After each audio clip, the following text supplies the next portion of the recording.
रक्त रंजित हुआ जिनका है पन्ना पन्ना। श्याम बहादुर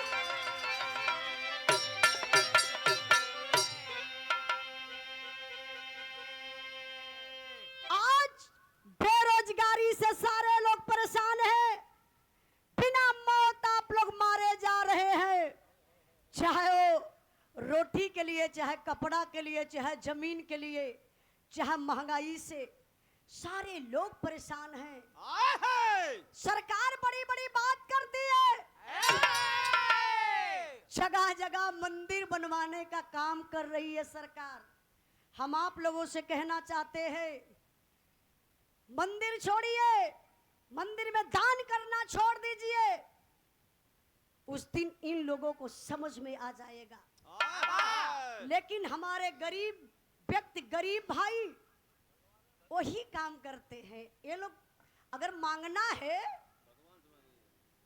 तो आप लोग मुफ्त में शिक्षा मांगिए, चाहे किसी भी पार्टी का नेता हो, बोलिए हमको 5 किलो राशन नहीं चाहिए, अगर कुछ फ्री में देना है तो आप शिक्षा दे दीजिए। देखिए आपके यहाँ से वो नेता हटकर चला जाएगा। लेकिन कहाँ पावर बा बोले वो दे, जे बोल दे, जे मांग लई। मिश्रा जी के बारे में भैया बतेबे कैला है, ओ नहीं का कपार फूटल, ओ नहीं के चाकू लगल, आई सरकार उठाए को नहीं के जेले में बंद कर दलस। कुछ दिन के बाद पता का चली, स्वीट पॉइजन।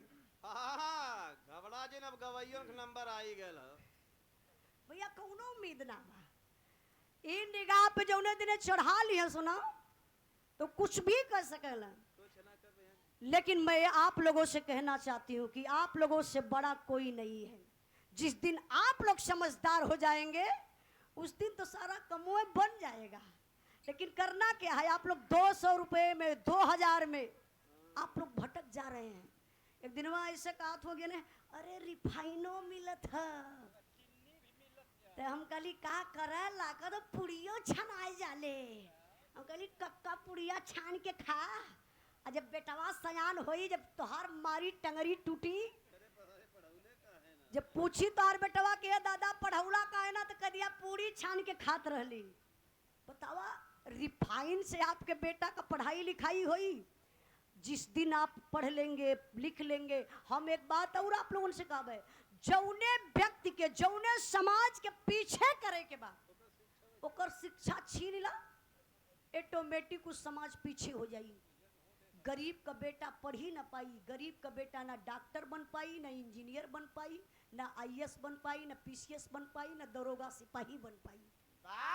काहे बदे? आपका बेटा बेटी पढ़ा जाता ना, वह जीएसटी कपारे चढ़ गई, दवाई पर जीएसटी, पढ़ाई पर जीएसटी, कॉपी किताब पर जीएसटी, अब तक कफन पर भी जीएसटी लगे लगल।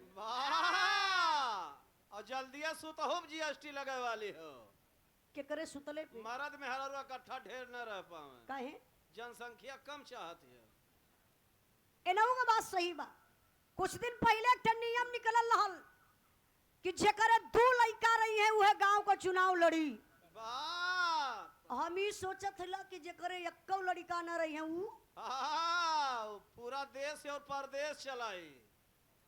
एकर मतलब कि पूरा देश रण हुआ हो जाए, जे बियाह कैले हुई पछतात हुई। लेकिन वाह, आई बिरहा पर आप लोग हमारे गुरु जी माननीय प्यारे लाल कबीर जी बड़ी ऊंची लाइन लिखलन। का लिखल मास्टर साहब? श्याम बहादुर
भले सर कटे पर झुकेगा नहीं, भले सर कटे पर झुकेगा नहीं, भले सर कटे पर झुकेगा नहीं। जियो बहादुर।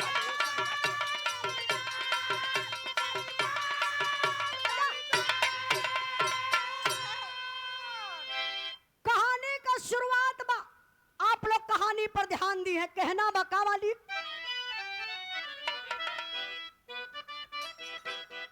जियो बहादुर।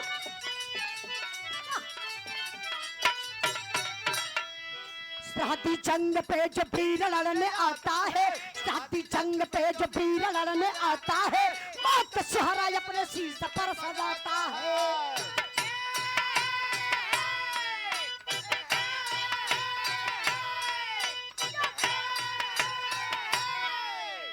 जिला मथुरा खरेला गांव के किसान रहे, जिला मथुरा खरेला गांव के किसान रहे, ना भगवान देश भक्त वाई रहे।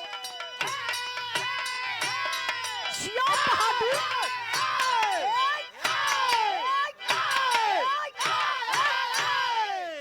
कहानी यही से आप लोग समझ लें, कई दूरे का कहानी नहीं खे, आप लोग टीवी में देखल गल, पत्रिका पेपर में पढ़ल गल। अपने उत्तर प्रदेश जिला मथुरा, जहां कृष्ण भगवान की जन्म स्थली है, वही मथुरा के रहे वाला एक किसान गरीब परिवार से बाबू जेकर नाम बतावल गल हेमराज। हेमराज के पिता का नाम भगवान सिंह यादव। एकलौता बेटा फौज में भर्ती हो गल बाटे, शादी हो गई बा, एक बेटा भी बा, छुट्टी मिलल बा। हेमराज घरे आइल हुए, एक दिन का बात बा, ये बाबू सुतल हो फौजी जवान, तबले फोन आए गयल, रात का बेला बा, फोन देखल, कहले अरे ये तो साहब का फोन है।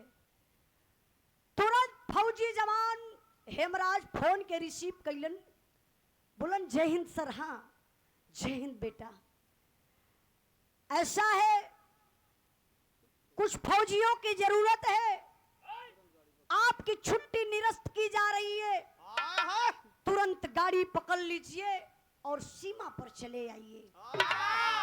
ए बाबू, यह एक फौजी जवान का जिंदगी बा, सारी खुशी को दिल में छुपा लेता है फौजी जवान और ड्यूटी पर चल देता है।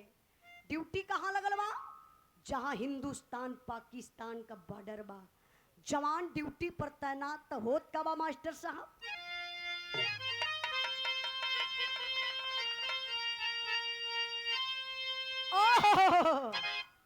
चाचा हमारे पापा भी बिरहा गावलन, बिरहाई हमारा के विरासत में मिलल बा। हमार पापा आज भी हमें बतावल, पहले भी सिखावे। कहा बेटा जौने समय स्वर्गीय रामदेव गुरु ये धुन के गाय देना, सुनवैयन के जोश चढ़ जाए। आज भी कहा कि बेटा जब भी गई हा केहू कैसहू कलाकार गौले रहे, लेकिन जब तू गई हा तो अपने अंदाज में गई हा। गीत बा स्वर्गीय रामदेव गुरु का गावल, लेकिन अंदाज हमार बा। कैसे?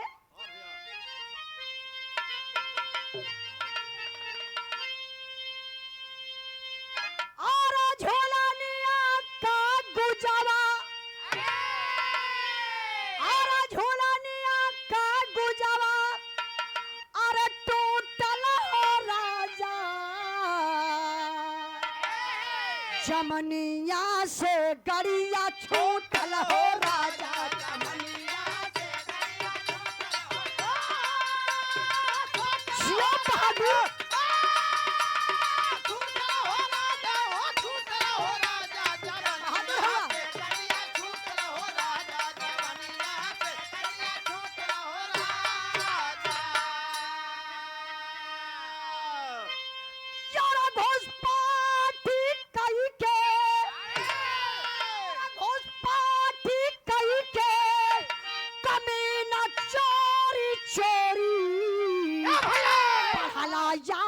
हमारे सरहद की ओरी बढ़ला आवे, हमारे सरहद की ओरी।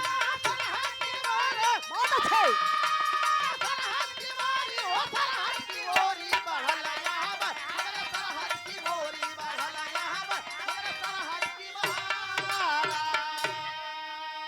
अरे कुछ दूर पर तीन साया दिखाया, झट से जवान हाथ राइफल उठाया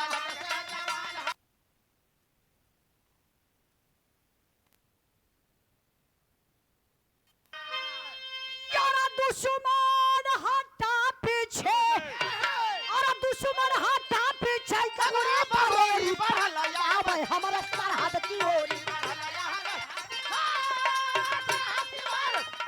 अरे जियो बहादुर बहुत अच्छे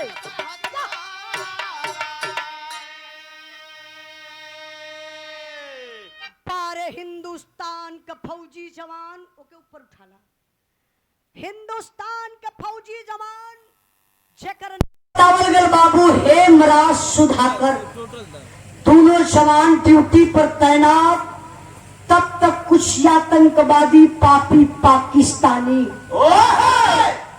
कटीला तार काट करके हमारे हिंदुस्तान में प्रवेश कर गए थे। रीजन क्या था? जनवरी का महीना था, चारों तरफ कुहरा अंधेरा रहल, धुआं धुआं, और वही में बाबू झाड़ी में छुप के आतंकवादिया निशाना सब सधले हुए। तबले हमारे हिंदुस्तान के दो जवान जिसका नाम बताया गया हेमराज सुधाकर ड्यूटी पर तैनात हुए भैया, तबले तो गजब हो गया। अच्छा गजब का भेल बिरहा में तर्ज बदल गई मास्टर साहब।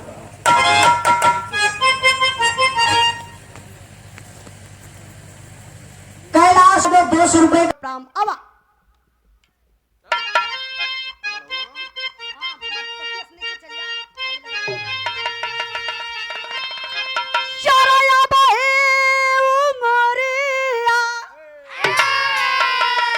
छोटा गोरिया, अरे छोटा गोरिया हो कहे रंगल बारू लाल लाल ओठ गोरिया, अरे जिया बहादुर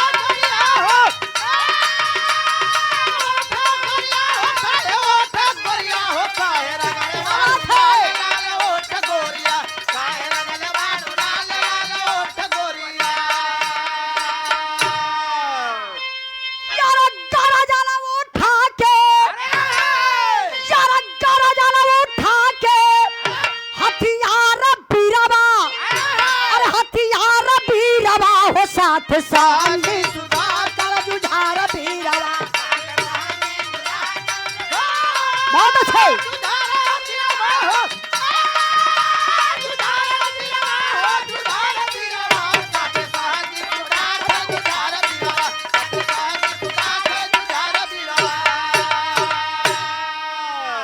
पारे हिंदुस्तान के फौजी जवान कदम आगे बढ़ा रहे हैं बाबू, तब तक वो आतंकवादिया पपियवा सब निशाना साथ के गोली चलौलन। सनसनाती हुई दुश्मनों की गोली आई, हेमराज और सुधाकर के पैर में लगती है। देखिए वो पापी जो आतंकवादी थे उस सर में भी गोली मार सकते थे, सीना में भी गोली मार सकते थे, लेकिन पैर में इसलिए गोली मारे कि हमें जिंदा फौजी हिंदुस्तान का मिलेगा, हम हिंदुस्तान का राज पूछेंगे। घायल अवस्था में बाबू लेकर के दोनों हिंदुस्तान के जवानन के पापी पाकिस्तानिया पाकिस्तान में चल गईलन। आमने सामने दो खंभा था, एक खंभे में हेमराज को, एक दूसरे खंभे में सुधाकर को गतर के पपियावा सब बांध देहलन। बंधला के बाद चुरकी वाला भैया चुरकी वाला भैया थोड़ा से शांति। अच्छा पूछ ले, अब चुरकिए देखा थी तबे कह दली है, बुरा मत मनिहा, जैसे नाम तो जानत नहीं ला। अरे के चुरकी ना कहा जाला, तब का अब चुन्नी हो गई है। चुन्नी? ए भैया चुन्नी हो गई कहिया से? नहीं बच्चे भैया बहुत अच्छा। अब हम पूछ ले बिरावा हमार कहाँ तो तू बताई ना भैया पक्का? हाँ हम जाना थे भैया ना, रोज का काम है अमान कहा थोड़ा से अब यहाँ से समझ लेबा तब वो आसान हो जाई। तब कर बिरहा का मतलब एक कहानी होला। अभी ना कि हम चिल्लाई और आप लोग एंजॉय करा, तो मतलब का बिरहा से एंजॉय करा। घर द्वार छोड़ के अलवा भौजाई देखती हूँ, कहो सनुआ का पापा गईले वही नहीं लेना, कहीं कोनो लड़की उकी के चक्कर में ना पड़ गई। रतिया भर फोन आवत हुई, बिया हुआ भयल कि ना 7 गो लइका भैया, 7 गो लइका। तब का 2-3 ठन नहीं हरमा से लेके आइले हम। तो के कैसे पता? बतावत हम छोड़ दे। आई हेलो हेलो भैया इनका छोड़ा थका देखा तो हेलो हेलो 10 मिनट ऐसे खाली शांति बनावा। हेलो हेलो भैया कुछ खेल गेल लगत। हेलो इनकर तन देख ला। बिरावा हमार कहाँ पहुँचल है भैया?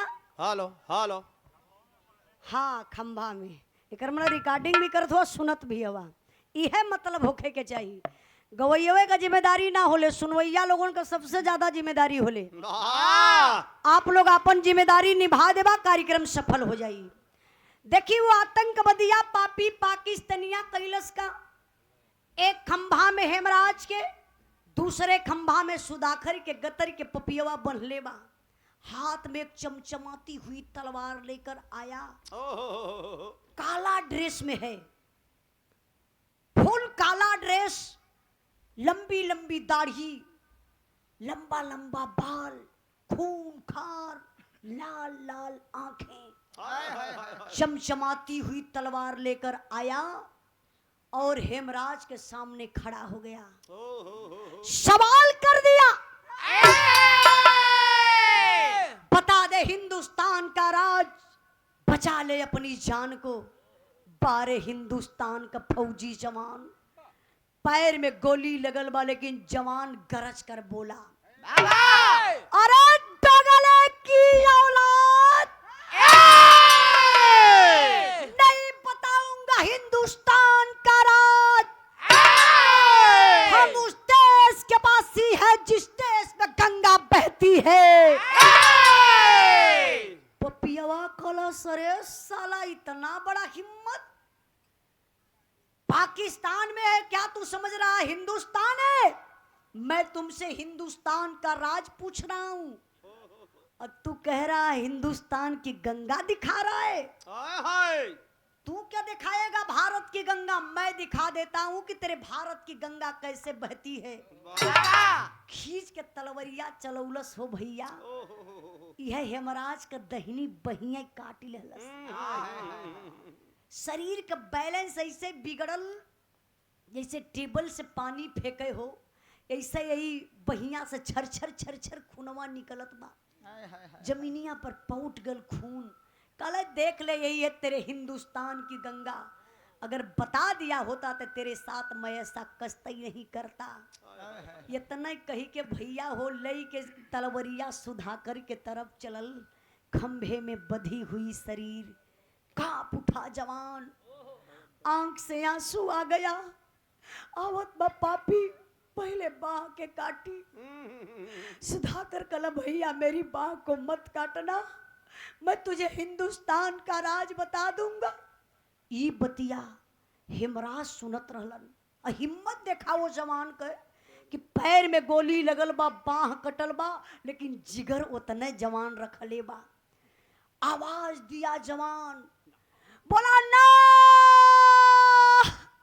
नारे भाई नारे सुधाकर, तुझे झंडे तिरंगे की कसम, तुझे तेरी वर्दी की कसम, तुझे धरती माँ की कसम, एक भी हिंदुस्तान का राज मत बताना रे भाई। अरे पगला, जान तो अकेली जाएगी, हिंदुस्तान और हिंदुस्तान के लोग तो सुरक्षित रहेंगे। बचा ले हिंदुस्तान को। इतनी बतिया जब वो आतंकवादिया सुनलस, दौड़ के सुधाकर के पास गल, अपन कनवा सुधाकर के मुहवा तर लगौलस। कल बता दे हिंदुस्तान का राज, बचा ले अपनी जान को। लेकिन हिंदुस्तानी खून है, क्या कर सकता वो जवान? खंबे में बधी हुई शरीर है, लेकिन हिंदुस्तानी खून उबल गया। आए ओ पपियवा के मुहवा पर खेखार के थूकले कला थू। देख ले, यही है मेरे हिंदुस्तान का राज, जो करना सो कर ले, मुझे जीने मरने का कोई गम नहीं है। कलो सरे साला इतना बड़ा हिम्मत। उससे पूछा, हिंदुस्तान की गंगा दिखाया। साला तुझसे पूछ रहा हूं, मेरे मुंह पर थूक दिया रे। ले मेरे हाथ से गिफ्ट खींच के पपियवा चलौलस हो बाबू। सुधाकर का गर्दनिया यहीं से काट लेहलस। इतना ही नहीं, आय के तुरंत हेमराज का भी गर्दनों पापी काट लिया। आप लोग न्यूज पर देखे होंगे, ये कोई काल्पनिक कहानी नहीं है। जब हम गा ले हमारा गौला के बाद लोग सर्च भी करिया, हेमराज सुधाकर का गर्दन आप लोगों के पूरा दिखाई दे नेट पे। देखिए कितना वो लोग, मैं ये कभी कभी सोचती हूँ, क्या वो इंसान नहीं है, जानवर है? क्या वो खाते नहीं है, पानी नहीं पीते हैं? इतने बड़े निर्दयी हरामी हैं वो पाकिस्तान के पापी। दोनों जनन का गर्दन जब काट लहलन, वही तलवरिया से बाबू दोनों जवनवन कहीं से पेटवा चीर देहलस। अब पेटवा चिरला के बाद पेट का सारा सिस्टम निकाल कर फेंक दिया, है पेटवा के खुखा बना दलस, खाली कर दलस। एक भयंकर बम हेमराज के पेट में, एक दूसरा भयंकर बम सुधाकर के पेट में रख के पपियवा सिलाई कदलन, वर्दी पहनाई के रातों रात लसिया हिंदुस्तान के सीमा में कई गईलन। और दोनों गर्दन कहाँ रखलन? अपने पाकिस्तान में। सीमा पे खलबली मचलवा, 2 जवान गायब, सीमा पर नहीं मिल रहे हैं। कई दिनों के बाद जब जवान झाड़ी के तरफ जाते हैं ड्यूटी टाइम, देखते हैं दोनों जवानों को आवाक हो जाते हैं। पैर में गोली लगी है, पेट काफी ऊंचाई ले सुजा हुआ, गर्दन कटी हुई है। वो पापी इसलिए बम रखे थे कि हिंदुस्तान के जवान जब अचानक जाएंगे, लाश के साथ छेड़छाड़ करेंगे, विस्फोट हो जाएगा, सारे जवान मारे जाएंगे। लेकिन बाबू चेकअप करने वाली मशीन आई तो पता चला कि दोनों जवानों के पेट में भयंकर बम है। बम को निकाला गया, लाश के ले जाए के बाबू कैंप में फौजी जवान गमी मनावत हुआ। वहां का बतिया आप लोग छोड़ी, तनी से दिमकवा लेके चला मथुरा में। हेमराज का दुल्हन स्नान कई के श्रृंगार करे बैठल ही, तब ले दुनिया का मालिक एक ठे असगुन दिखाई दहलन। असगुन का भैल मास्टर साहब, करुणस का भाव आए गल विरहा में।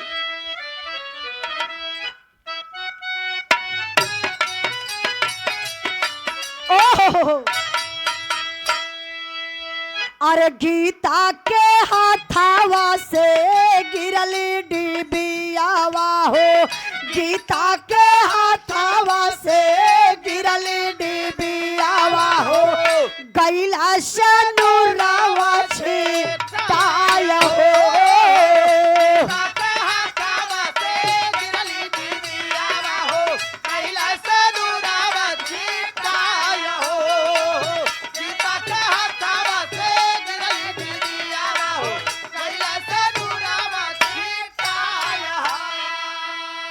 अरे थक से करे जा कैला कपल शरीरिया हो, बाजल मोबाइल आए सीमत खबरिया हो, कापत कह लो बोल दुलाइनिया हो, कापत कह लो बोल दुलाइनिया हो, तनिको या बजिया नाची आय हो।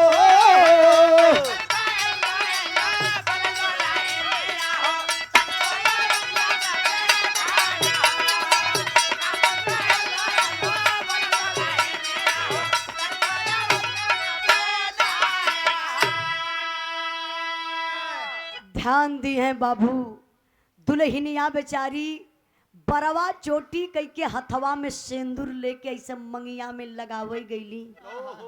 तब ले दुनिया के मालिक का देखल जा, हाथ से सिंदूर का डिबिया गिरल, सिंदूरवा जमीन पर बिखर गयल। दुल्हनिया ऐसा अचरा से बटोरत हई, मालिक के मनावत हई कि हमरे पति पर कोनो आफत विपत न आवे मालिक। तबले सीमा से फोन आई गयल। दुल्हनिया फोन उठौली, पहला वर्ड बोली हेलो सोनू के पापा। सीमा से आवाज आई नहीं नहीं, मैं सोनू का पापा नहीं हूं, मैं हेमराज फौजी का मेजर बोल रहा हूं। क्या हेमराज फौजी के घर फोन लगा है? जी सर जी। आप कौन? सर मैं उनकी मैडम गीता बोल रही हूँ। अच्छा बेटा, परिवार में कोई और है तो जरा किसी और को फोन दीजिए। गीता बोली नहीं, सिर्फ मैं ही अकेली हूँ साहब। बोलिए क्या बात है? मेजर साहब का कलेजा कांप गया, लेकिन बताना जरूरी है। कहना बेटा क्या बताऊं, अपने दिल को मना लेना। आपका पति हेमराज इस दुनिया में नहीं रहा, शहीद हो गया। कौन दुल्हन अपने पति का मौत बर्दाश्त करी? अरराई के कटल पेड़ नियन वही अंगना में गिर के रोवत है गीता। टोला मोहल्ला में हल्ला हो गई, हेमराज शहीद हो गया। पूरे गांव को लोग जुटल बे बाबू दरवाजे पर। लेकिन गजब तजब हो गया, जो दोनों लसिया रखल बा झंडा तिरंगा में लपेट के ताबूत में रख के, जब दोनों जवानन के घरे लसिया आवत बा तब गजब का होता मास्टर साहब।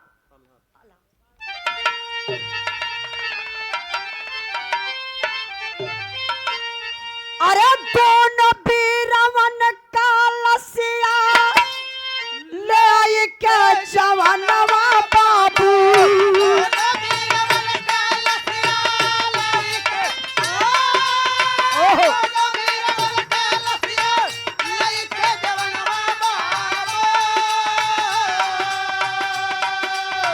छौनी बेर आइले दोनों बीरवन के दुआर।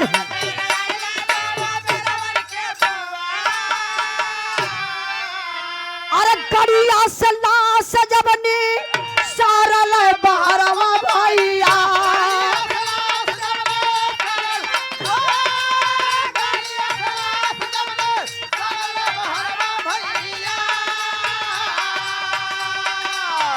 हला तिरंगा फौजी देहिया से तार।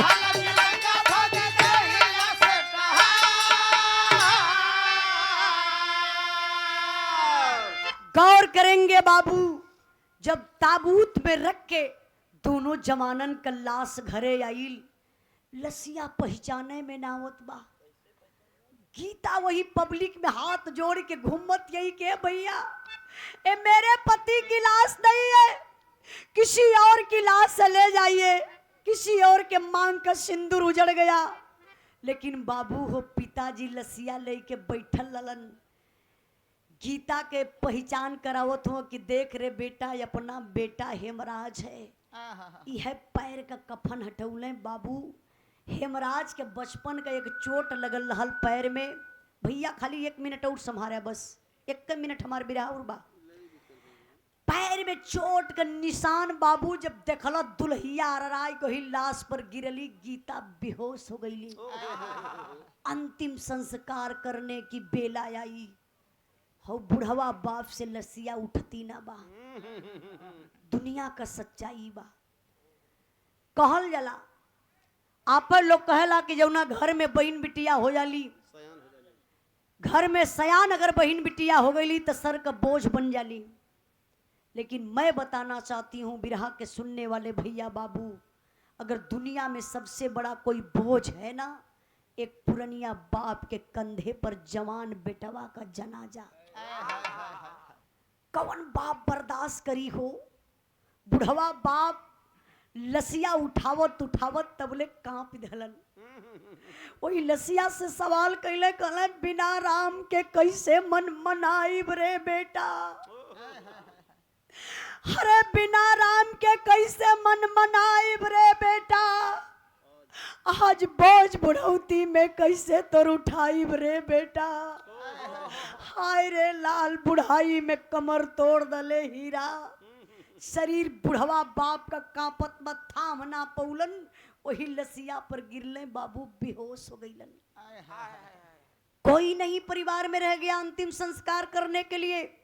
आप लोग जैसन आम जनता, गांव के लोग, प्रशासन के लोग, पुलिस प्रशासन, अधिकारी के लोग जाकर के बाबू अंतिम संस्कार कर देते हैं। तेरे ही बीत गई। तेरे ही बीतला के बाद दुआर करे बदे अइलन जनरल साहब। बड़ी बड़ी बातें कर रहे हैं, कह रहे पिताजी आप क्यों टेंशन में बैठे हुए हैं? हम है ना, जितने सारे गांव के बच्चे हैं सबको निशुल्क भर्ती करवाऊंगा, सीमा पर भेजवाऊंगा, चौराहे पर एक मूर्ति लगवाऊंगा, एक गेट बनवाऊंगा हेमराज के नाम से। बुढ़वा बाप का कमर टूटल बा, का करी गेट, का करी मूर्ति, का करी रुपया पैसा, जेकर बेटे ना बा, एकलौता बेटा शहीद हो गल, बर्दाश्त हुई? कलेजा कांप गया। बुढ़ाई का शरीर हथवा से जोड़े रहले। कहले साहब साहब भर्ती का बात करत हुआ है, लाल लोग भर्ती हो जाई, सबकर गर्दनिया कट जाई है साहब। सरकार एको जुबान ना बोली हो साहब। हमके अर्थी भर्ती रुपया पैसा मूर्ति कुछ होना चाहिए। मेजर साहब, सॉरी जनरल साहब दांते तरह अंगुली दाब ललन। कले बुढ़ा पिता है, आज का जमाना पैसे के पीछे भाग रहा है। एक लौता बेटा था शहीद हो गया, लेकिन ये बुढ़ा पिता बोल रहा कि ना मूर्ति चाहिए, ना रुपया चाहिए, ना भर्ती चाहिए, ना गेट चाहिए, आखिर चाहिए तो चाहिए क्या? मेजर साहब सवाल कर देते हैं। जनरल साहब सवाल किए, अच्छा पिताजी बताइए आपकी मांग क्या है? आप लोग भी सोच में पड़ जाएंगे बाबू। आज बुढ़वा बाप का मांग का बा, बिरहा का आखिरी लाइन बा।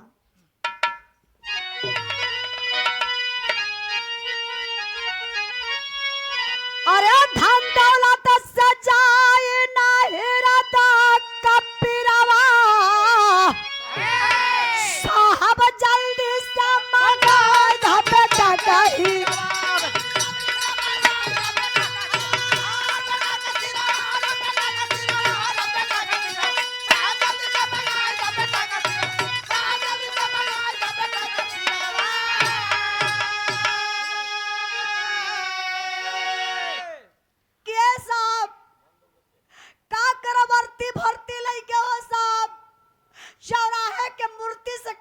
बुढ़ापा पार हो जाई, का वो गेटवा से हमार बहु सुहागन बन जाई।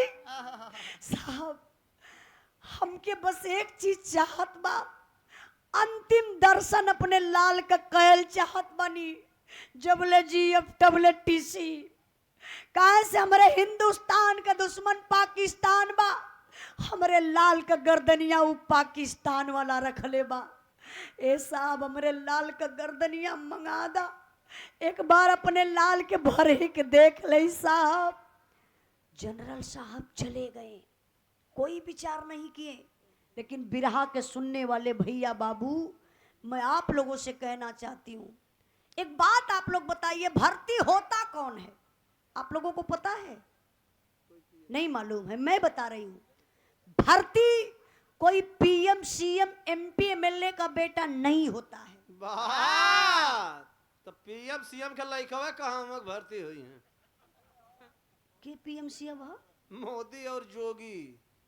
अच्छा हाँ भैया, वहां ले हमारा दिमाग ना गलल है। देखिए कोई भर्ती पीएम सीएम एमपी एमएलए का बेटा नहीं होता है। जब भी भर्ती होता है एक गरीब बाप का बेटा, एक मजदूर का बेटा, एक किसान का बेटा, एक व्यापारी का बेटा, आपके घर का बेटा, हमारे घर का बेटा।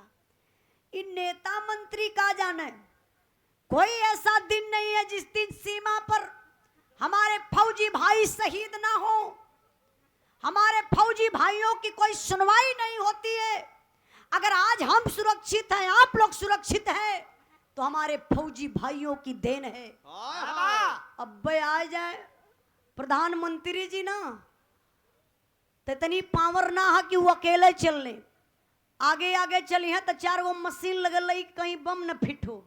अगर बम फिट हो तो हई सिपाही हई प्रशासन के लोग मारल जाए, नेता एसी में बैठल सुरक्षित रहे। कब तक ऐसा चलेगा? मैं आप लोगों से निवेदन करना चाहती हूँ बाबू, गरीब के बेटा शहीद होते हैं, अगर सिर्फ 5 मिनट अगर वो चैन की नींद ले ले, सीमा पर फौजी जवान सिर्फ 5 मिनट अगर चैन की नींद ले ले तो सच्चाई बता रही हूं। आतंकवादिया पूरा मऊ कब्जा कैले हैं। यहाँ ले आके झंडा गाड़ दी है, क्यों नेता मंत्री बचाए ना पाई। ए लिए आप लोगों से हम निवेदन करत बानी, क्यों का बेटा इतना फालतू ना बा। कभी भी आप लोग कहीं भी जाई हैं तो एक बार सोच समझ के जाई हैं। काहे से बाबा साहब का बड़ा एक कीमती चीज दी हलवा, एक मतलब समझत हो लोग ना, मत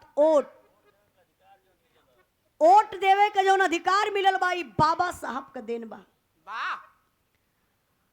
आज बाबा साहब संविधान नहीं लिखे होते तो शायद जो मैं गा रही हूं ना, हम गा नहीं पाते। आप लोग जो सुन रहे हैं आप लोग सुन नहीं पाते, चैन की सांस नहीं ले पाते।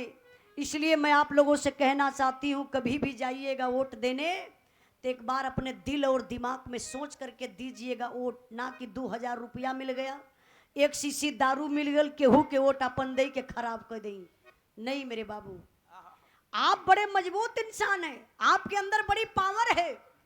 नेता लोग आते हैं आपसे भीख मांगते हैं, बड़ी बड़ी बातें करते हैं, लेकिन आप भी सवाल करिए।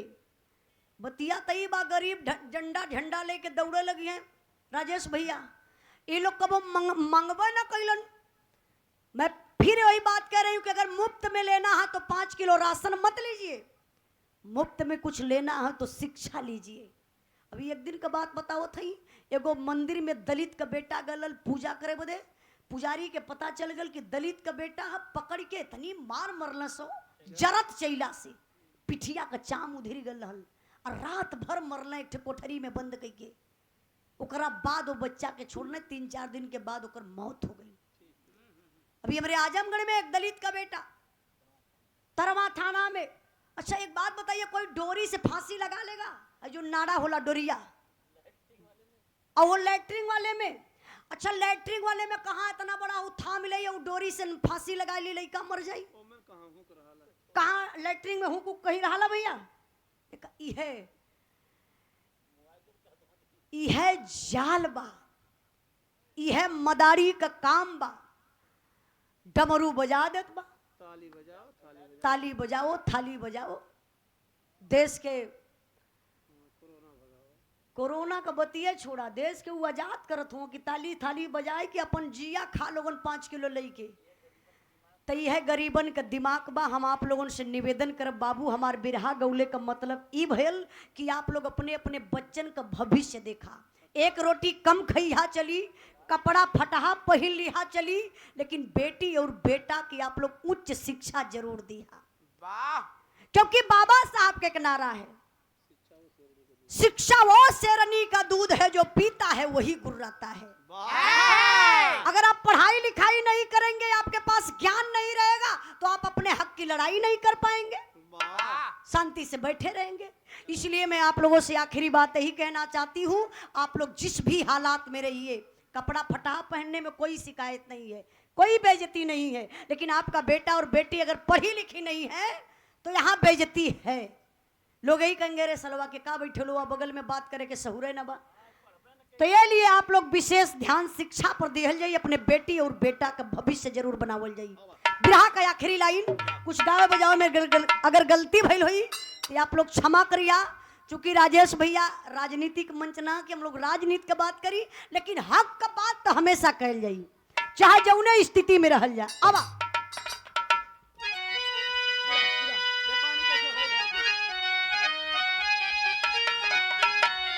गुरु बिहारी गुरु गणेश गुरु राम लाल गुड़कारी, स्वर्ग गए चंद्रिका कवि बच्चन जी बने पुजारी। अरे बेपान कैसे होई भारती, जालिम उजाला दी है अपन कुर्बानी पानी कैसे होई भारत के